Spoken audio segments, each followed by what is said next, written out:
नमो भगवते तस्मै कृष्णाय अद्भुत कर्मणे रूप नाम विभेदेन जगत क्रीडति यो यत।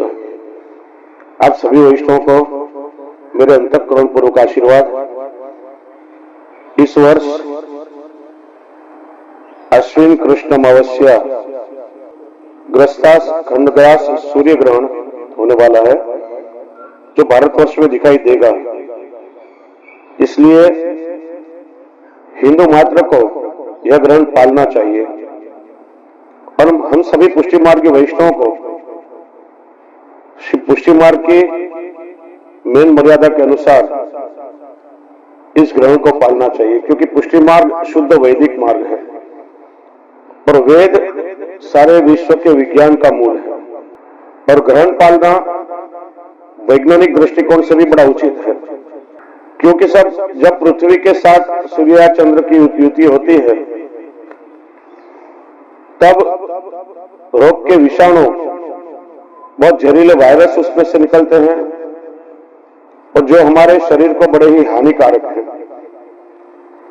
इसलिए आरोग्य की दृष्टि से भी ग्रहण में कोई भी प्रकार का खान पान नहीं करना चाहिए और पूर्ण रूप से आचार विचार का हमें पालन करना चाहिए। तो इस ग्रहण लगने के पूर्व में हमें क्या क्या तैयारियां करनी चाहिए। सूर्य ग्रहण है, इसलिए ग्रहण लगने के पूर्व में सारी तैयारियां वैष्णव को कर लेनी चाहिए। दूधगर अंशकड़ी की जो भी सामग्री घर में सिद्ध है वह सभी प्रभु को धर देनी चाहिए, क्योंकि सामग्री ग्रहण में छू जाती है। दूधगर महाप्रसाद नहीं छूता है, इसलिए प्रसाद को कंतान से ढक देना चाहिए।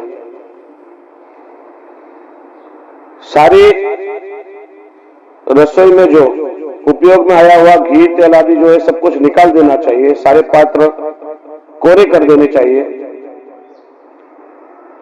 चूंकि ठाकुर जी को अगले दिन दही की आवश्यकता होती है, तो दही नहीं छूता है, तो कोरे मिट्टी के पात्र में दही भर करके और मिट्टी के पात्र में मक्खन भर के और ऊपर रख करके रेशमी और कंतान के वस्त्र में बांध करके रस्सी से ऊपर उसको लटका देना चाहिए, जमीन पर नहीं रखना चाहिए, तो वह दही नहीं छुएगा। और ग्रहण मोक्ष होने के बाद पवित्र होकर के उस दही को फिर से पात्र में पधरा कर मिट्टी का पात्र फिर निकाल देना चाहिए। ग्रहण लगने से पहले फ्रिज में से उपयोग में आई हुई सारी वस्तुएं जल आदि को खाली करके फ्रिज को भी कोरा कर लेना चाहिए। ग्रहण के बाद बदलने के लिए जड़ोई कंठी हमें तैयार कर लेनी चाहिए। ग्रहण मोक्ष होने के बाद अपरस में धुले हुए कपड़े नहीं चलते हैं, इसलिए अपरस करने के लिए रेशमी या कोरे वस्त्र में तैयार रखने चाहिए। धोए हुए कपड़े में बाहर खुले में नहीं रखने चाहिए। सारे वस्त्र आदि कबाड़ में रख देने चाहिए और जो उपयोग में आए हुए चद्दर खोली आदि या कपड़े जो होते हैं उसे सबको धोने के लिए निकाल देना चाहिए। घर का जो भंडार रूम है, स्टोर रूम है, और जिस रूम का हमें उपयोग न करना हो उसे बाहर से बंद करके और नकुचे पे हमें दर रख देना चाहिए।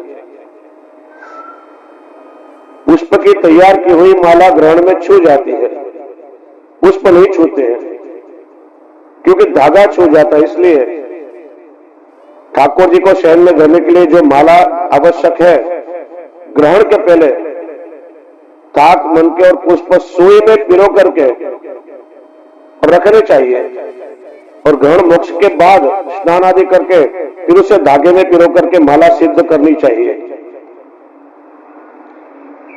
ग्रहण के दिन सुबह से प्रभु की जो सफेदी है, मुख वस्त्र, गद्दी का वस्त्र, शैया की चदर आदि, उन सबको कोरा वस्त्र धर देना चाहिए और धुले हुए वस्त्र ग्रहण मोक्ष के बाद फिर से कासा कर लेने चाहिए। तो इस तरह से पूर्व में सारी तैयारियां हमको करके रखनी चाहिए। यह सूर्य ग्रहण अमावस्या के दिन उसका स्पर्श 4:35 पर नाथद्वारा की टिप्पणी के अनुसार होगा और हमारे बंबई के दिनमान के अनुसार ग्रहण 4:49 को लगता है। इसलिए ग्रहण का भेद 25 तारीख को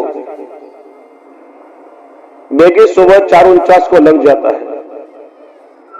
इसलिए सुबह 4:49 तक भोजन हो सकेगा।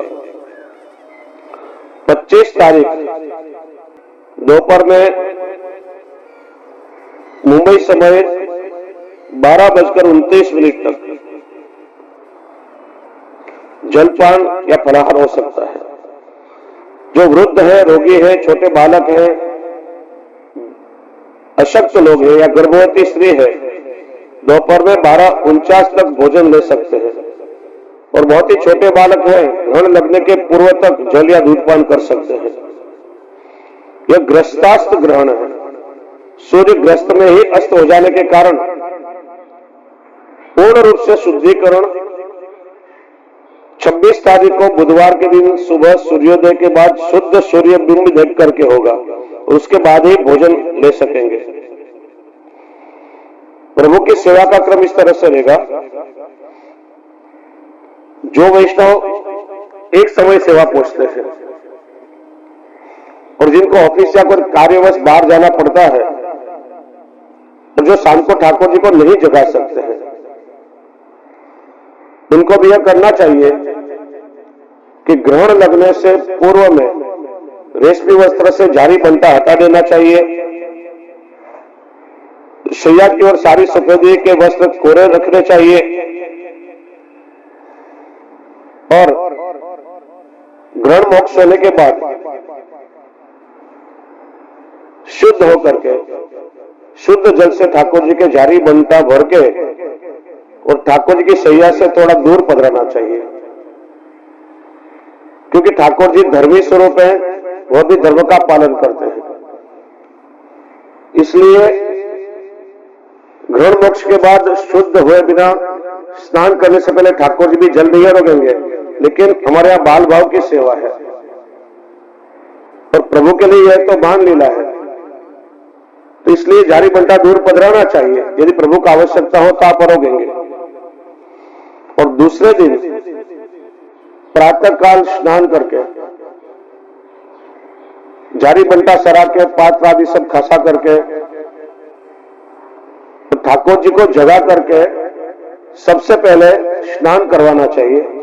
स्नान करवाने के पश्चात मंगल भोग और परिश्रम भोग, जो दूधघर तक की सेवा पहुंचते हैं उनको परिश्रम भोग में दूधघर या नागरी धरनी चाहिए और जो अंसकड़ी या सकड़ी धरते हैं उन्हें परिश्रम भोग में अंसकड़ी में सिरा धरना चाहिए। ये सारा परिश्रम भोग गौग्रास में चला जाएगा।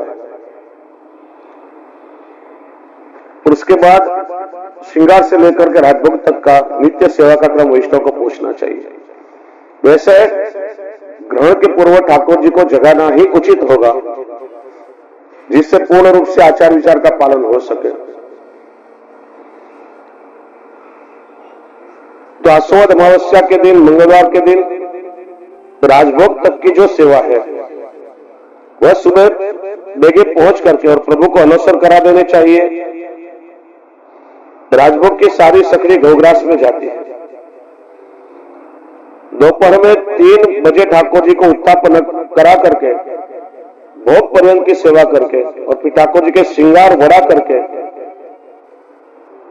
प्रभु के पास से जारी बंटा सरा लेने चाहिए और सूखा मेवा ठाकुर जी को भोग धरना चाहिए और नए पीड़ा सन्मुख में ठाकुर जी के बाजू में पधरानी चाहिए।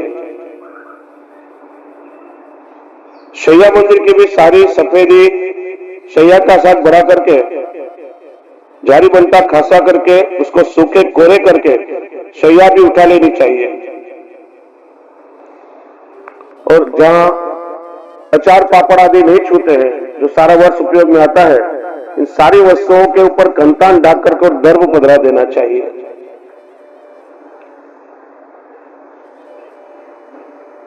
ग्रहण लगने से 4-5 मिनट पूर्व सूखा मेवा का डबरा सरा लेना चाहिए और ग्रहण लगने के 1-8 मिनट पूर्व ठाकुर जी के ग्रहण के दर्शन खोल करके प्रभु के सन्मुख जप करनी चाहिए। ग्रहण में जप का विशेष महत्व है। ग्रहण में गौमुखी का उपयोग नहीं होता है, इसलिए गौमुखी से माला बाहर पधरा करके और गोद में माला रख करके जप करना चाहिए या केवल वस्त्र से उपवस्त्र से उसे ढांक करके माला को करना चाहिए, या तो कर माला हमें करनी चाहिए या मन में अष्टाक्षर का निरंतर स्मरण करना चाहिए। श्री महाप्रभु जी ने कृपा करके हमें सर्वोपरि अष्टाक्षर महामंत्र का दान दिया है, इसलिए वैष्णव के लिए अष्टाक्षर की माला करना ही सर्वोत्तम है। जो वैष्णव गोपाल मंत्र और नरसिंह मंत्र से दीक्षित हैं, उन्हें नरसिंह मंत्र या गोपाल मंत्र की माला करनी चाहिए और ग्रहण में विशेष रूप से नारायण कवच या पुरुषोत्तम सहस्त्र नाम का पाठ उत्तम गिना गया है। बाकी विशेष महत्व तो जप का है। जब मध्याह्न का समय होगा, सायं 5:35 पर मध्याह्न होगा ग्रहण का, उस मध्य के समय में ठाकुर जी के सन्मुख लाल वस्त्र में आखे मूंग और चावल की खिचड़ी यानी कच्ची खिचड़ी और दोने में आदू, नींबू और नमक पधरा करके उस पोटली को बांध करके और कांसे के पात्र में घी भर के उसमें दान का रुपये का सिक्का पधरा करके और प्रभु के सन्मुख ग्रहण का संकल्प करके दान करना चाहिए। और हमें भी पत्तल का डबरा बनाकर आखे मूंग और चावल की खिचड़ी और दोने में नींबू, नमक और अदरक पधरा करके और कांसे के पात्र में घृत यानी घी पधरा करके और दान दक्षिणा का रुपया धर के और दान का संकल्प करना चाहिए। ग्रहण में यथाशक्ति दान करना शुभ माना गया है और निष्क्रिय गोदान भी ग्रहण मोक्ष के समय हम कर सकते हैं। यथाशक्ति दान आदि सबको अवश्य करना चाहिए। जब ग्रहण मोक्ष होता है, सायंकाल 6:28 पर ग्रहण का मोक्ष होगा। मोक्ष के 4-5 मिनट के बाद दर्शन का टेरा लाना चाहिए और ग्रहण के समय ठाकुर जी के सन्मुख में मान लीला के पदों का गान होता है। तो मोक्ष के बाद हमें शुद्ध जल से स्नान करके कोरे या रेशमी वस्त्र धारण करके अपरस करनी चाहिए। हांडे में जारी जी भरने का शुद्ध जल भरना चाहिए। सबसे प्रथम ठाकुर जी को स्नान कराकर अंगवस्त्र कर वस्त्र आदि धर के और शुद्ध जल से जारी जी प्रभु के सन्मुख पधरानी और नवनीत प्रिया जी के सेवा प्रणालिका के अनुसार और हमारे अमरेली घर की सेवा प्रणालिका के अनुसार ग्रस्तास्त्र ग्रहण है, इसलिए शुद्ध बिंब सूर्य का देखे बिना पूर्ण रूप से शुद्धिकरण नहीं होता है। इसलिए शयन भोग में केवल अंशकड़ी की सामग्री आएगी। तो गेहूं की नमक वाली थूली उसका ही थाल साना जाएगा